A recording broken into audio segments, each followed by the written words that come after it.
Buenos días, cuarto grados. Vamos a iniciar el contenido de esta semana, órganos reproductores masculinos y femeninos. Este tema prácticamente es conocer cuáles son los órganos que forman o que constituyen el sistema reproductor del hombre y el sistema reproductor de la mujer. Vamos a trabajar también un poco las funciones. ¿Cuál es la función bien específica de cada uno de estos órganos que componen cada uno de estos sistemas que vamos a trabajar? Pues el sistema reproductor humano es un conjunto de órganos que nos sirve para reproducirnos. Cuando llegue el momento, cuando el ser humano ya ha alcanzado su plena madurez emocional, fisiológica, ya en teoría está preparado para formar una familia, pero esto no tiene que ser algo que nos preocupe a estas alturas, porque ustedes tienen que pasar etapas para adquirir esa madurez y ese desarrollo para que cuando llegue el momento, y si ustedes así lo desean, formar una familia. Ahorita nos vamos a enfocar prácticamente en conocer así de manera general cuáles son los órganos que constituyen el sistema reproductor del hombre y el de la mujer. Como decíamos, es un conjunto de órganos que sirve para reproducirse y es el único sistema diferente entre una mujer y un hombre. Quiere decir que el sistema nervioso, que el sistema circulatorio, que el respiratorio, que el digestivo, por ejemplo, son idénticos entre la mujer y el hombre. Sin embargo, aquí nos están mencionando que el sistema reproductor es el único diferente, por obvias razones, porque hay órganos que son totalmente distintos entre un hombre y una mujer. Los seres humanos pues nos reproducimos sexualmente y necesitamos prácticamente 2 células sexuales para poder realizar el proceso llamado de fecundación. Un espermatozoide que lo aporta el hombre y un óvulo que lo aporta la mujer. La reproducción prácticamente es una característica de todos los seres vivos. El ser humano, como les decía, al reproducirse sexualmente, este tipo de reproducción la llevan a cabo los órganos que están diseñados para eso y se debe de dar cuando ya se haya alcanzado la madurez sexual. Entonces no se trata de correr, ¿verdad? De darse prisa porque ya crecí y ya me tengo que reproducir. Eso no. Pues hay características sexuales primarias y hay características sexuales secundarias que también debemos de identificar. Lo que diferencia a los hombres y lo que diferencia a las mujeres. Hablando de células sexuales. También las características externas que nos aparecen en la pubertad van haciendo una diferencia entre el hombre y la mujer. En el caso del sistema reproductor femenino, es el encargado de producir y mantener las células sexuales femeninas, los óvulos.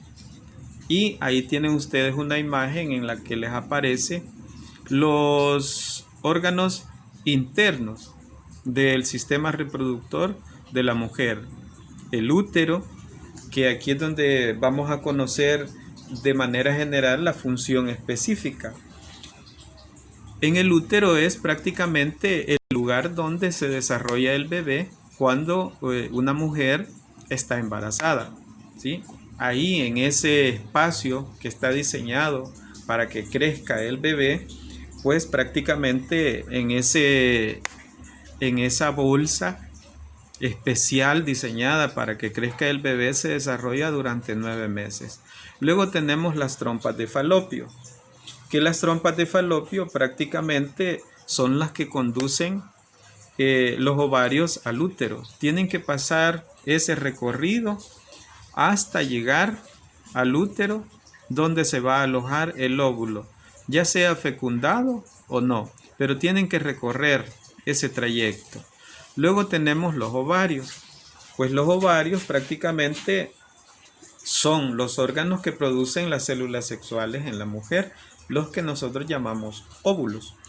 Luego tenemos la vagina, que la vagina prácticamente es un conducto que conecta el útero con el exterior. Y pues hay que decirlo, es prácticamente el canal por donde a la hora del parto una mujer da a luz, ¿sí? Donde nace un bebé. Entonces esto de manera general, ¿verdad? Con respecto a los órganos internos de la mujer, repitiendo, el útero, que es el espacio donde el bebé se desarrolla, las trompas de falopio, que son las que conducen el óvulo maduro, fecundado o no, hasta el útero, los ovarios, que son los que producen esas células sexuales en la mujer que llamamos óvulos, y la vagina, que es ese conducto muscular que une al útero con el exterior y por donde en el proceso de alumbramiento pues sale el bebé. Pues prácticamente lo que yo les decía, ahí tienen ustedes las funciones bien particulares de cada uno de ellos y pues de manera bien general vamos a conocer esas características que identifican a cada uno de estos órganos, ¿sí? Hay que saber que el útero es musculoso, pues claro, debe de ser musculoso porque en el periodo de embarazo el vientre de la madre crece, ¿sí? Y tiene que ser flexible porque no se queda de un solo tamaño, sino que va creciendo. Ustedes podrán observar, ¿verdad? Si tienen hermanitos menores, como el estómago, decimos nosotros, de la mamá fue creciéndose y a veces se hace tan grande que uno piensa que son 2 o que son 3, pero solo hay uno, ¿verdad? Y claro, hay casos de gemelos, de mellizos, de trillizos, pero ese ya es otro aspecto. Y ahí tienen también ustedes las funciones de las trompas de falopio, los ovarios y la vagina, lo que les mencionaba anteriormente. En el caso de los ovarios, pues el óvulo es el que se desplaza y va a parar al útero, en donde será fecundado, ¿verdad? O crecerá un bebé si esto ha sido fertilizado. Y los ovarios, que son los encargados de producir los óvulos.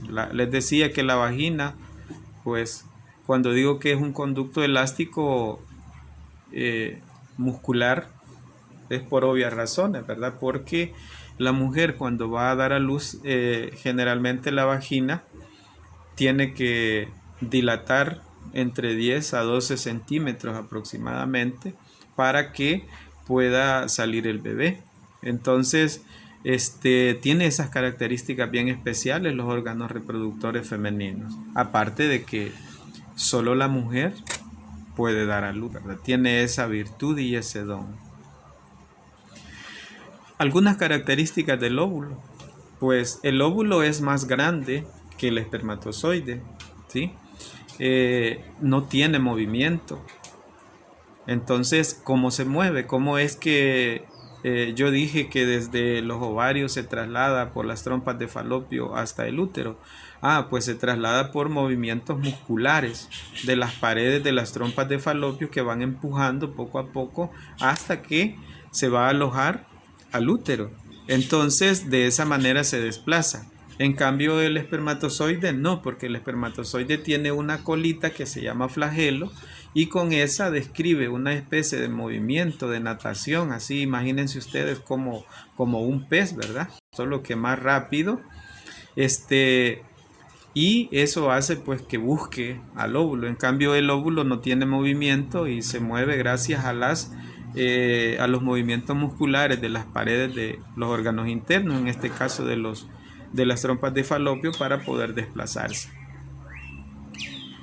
En el caso del sistema reproductor del hombre, pues prácticamente las células sexuales son los espermatozoides y pues pareciera que es más complejo nuestro sistema reproductor. Sin embargo, lo vamos a simplificar. Vamos a trabajar con los órganos principales. El caso de los testículos. Los testículos son dos y tienen una función bien particular: producir los espermatozoides. Ya les decía yo que los espermatozoides son las células sexuales. Ahí en la pantalla, al lado derecho, ustedes van a poder observar las partes que tiene un espermatozoide. Desde la cabeza, donde va toda la información genética del papá, y el núcleo prácticamente, y luego todos los accesorios que le permiten moverse. Hay un detalle también. Yo les decía anteriormente que la mujer generalmente madura solo un óvulo cada mes, y en cambio el hombre madura millones de espermatozoides. Si el óvulo es más grande y no tiene movimiento, pues en el espermatozoide es lo contrario, es pequeñito, pero se producen millones. Entonces, y eso es para garantizar el proceso de reproducción. Luego tenemos otro órgano que se llama epidídimo. Y el epidídimo es prácticamente el que almacena temporalmente los espermatozoides en su recorrido desde los testículos hasta la uretra, que va a ser el orificio que comunica al exterior y de salida del esperma, donde van los espermatozoides. La próstata. La próstata es un órgano que produce una sustancia que permite o favorece la movilidad y la vida de los espermatozoides. Entonces, en el sistema reproductor masculino también vamos a encontrar vesículas. El caso de la vesícula seminal. Ella dice que almacena los espermatozoides y produce una gran parte del semen que los nutre, protege y facilita su desplazamiento. Los espermatozoides nadan, se desplazan en un líquido que se llama esperma o semen, que prácticamente es el que los nutre para que no mueran y puedan sobrevivir el tiempo justo para encontrar un óvulo que será fecundado si el hombre y la mujer lo han decidido para formar una familia en el momento en el que se esté preparado para poder tomar esa decisión, que es una gran responsabilidad. El pene es el órgano que contiene a la uretra y es el que se encarga de expulsar los espermatozoides al exterior. La uretra es un conducto a través del cual sale la orina y el semen. Aquí les quiero hacer una aclaración. La mujer tiene uretra, que también es por donde expulsa la orina, pero en el caso del hombre hay una doble función de la uretra. Por eso la uretra se incluye dentro de los órganos sexuales, y en el caso de la mujer no se incluye la uretra como órgano sexual, porque en la mujer solamente tiene la función de expulsar la orina, y en el hombre la uretra tiene la doble función: una, expulsar la orina, y dos, es servir de conducto para poder expulsar el semen, donde van los espermatozoides que se han producido en los testículos, después de haber hecho todo el recorrido que les mencionaba por los tubos seminíferos, haber pasado por las vesículas seminales, el epidídimo y todo el recorrido que hacen hasta salir a la uretra por el pene. Los espermatozoides, como antes les mencionaba, son las células sexuales de nosotros los hombres. Son muy pequeños. Dice que tienen dos partes, ¿verdad? La cabeza, que yo les mencionaba, es donde se encuentra toda la información genética, y la cola, que es la que les sirve para moverse, ¿verdad? Y se mueven a gran velocidad. No crean ustedes de que es un desplazamiento tipo caracol o tortuga, no, es un desplazamiento a gran velocidad. Luego viene la fecundación, ¿verdad? En donde el espermatozoide y el óvulo se unen, y al unirse es que se llama fecundación, y ya esto en el útero se empieza a formar el bebé durante 9 meses hasta el nacimiento. Entonces esto prácticamente es así de manera general las partes de los órganos reproductores masculinos y femeninos y la función específica, que cuando llegue el momento, porque esto no es algo de preocuparse ahorita de que ya tenemos que prepararnos para la reproducción porque ya estamos, ustedes de cuarto grado ya están entrando a la pubertad y ya se van a preocupar por estos temas de la reproducción. Y no se preocupen, o sea, ahí esto es necesario conocerlo, pero todo a su momento, todo a su tiempo. Pero es importante saber que para reproducirse nosotros debemos estar prácticamente preparados. Nosotros tenemos que estar prácticamente desarrollados, tenemos que estar listos fisiológica, tenemos que estar listos emocionalmente para todo este proceso que implica reproducirnos. Haciendo un recuento de esto que les he mencionado, hay una parte bien importante que no debemos de olvidar, y es la higiene de los órganos genitales. Es esencial en los niños y las niñas, ya que esta zona es propensa a alojar bacterias y hongos, por lo que se recomienda estar atento a ciertos síntomas que nos pueden indicar que nosotros no estamos practicando la higiene adecuada de los órganos genitales.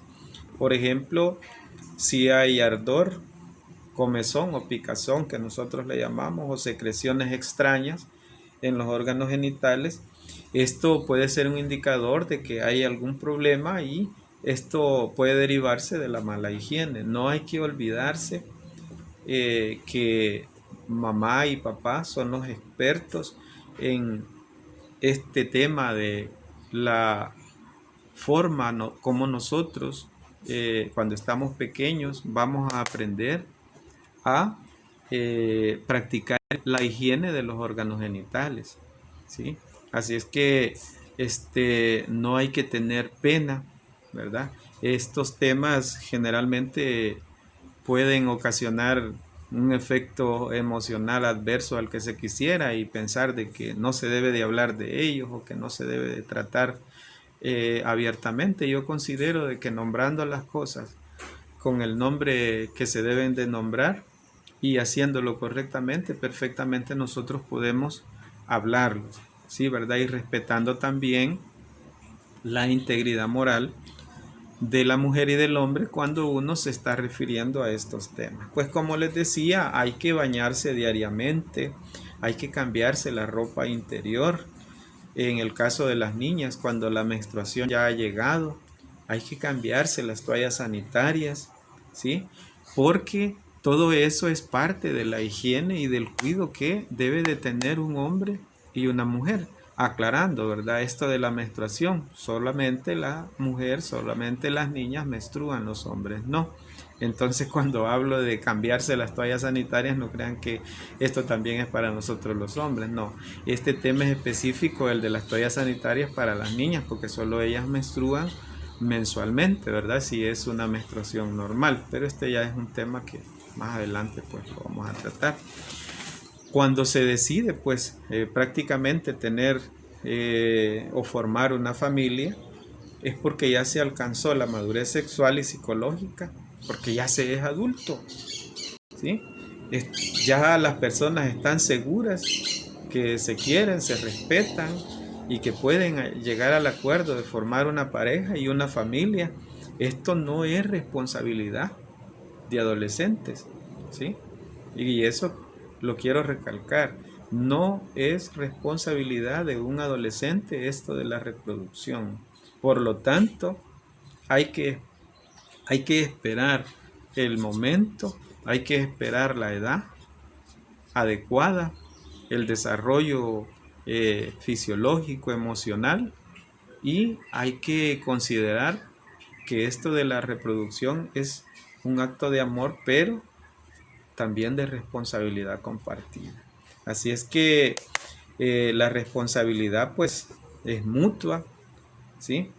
Y prácticamente no es algo de que lo vamos a decidir sin pensarlo. Así es que este tema, hago estas reflexiones porque se puede pensar que los sistemas reproductores solamente están diseñados para esa función y cuando se desarrollan hay que apresurarse a formar una familia, hay que correr, hay que apresurarse a casarse y tener hijos. No, esta es una decisión que va a tomar usted en su momento, a su edad. Ahorita hay que pensar en prepararse, en construir un proyecto de vida que nos garantice que cuando seamos adultos nosotros vamos a tener la oportunidad de tener prácticamente una ventaja sobre aquellos y aquellas que no se plantearon un proyecto de vida en la que usted primero se va a formar, va a estudiar y al final pues si Dios así lo quiere, usted va a formar una familia y va a tener sus hijos. Así es que les dejo este tema más para reflexión, ¿verdad? La última parte, y espero que les sea provechoso para el tema de esta semana. Pasen buen día.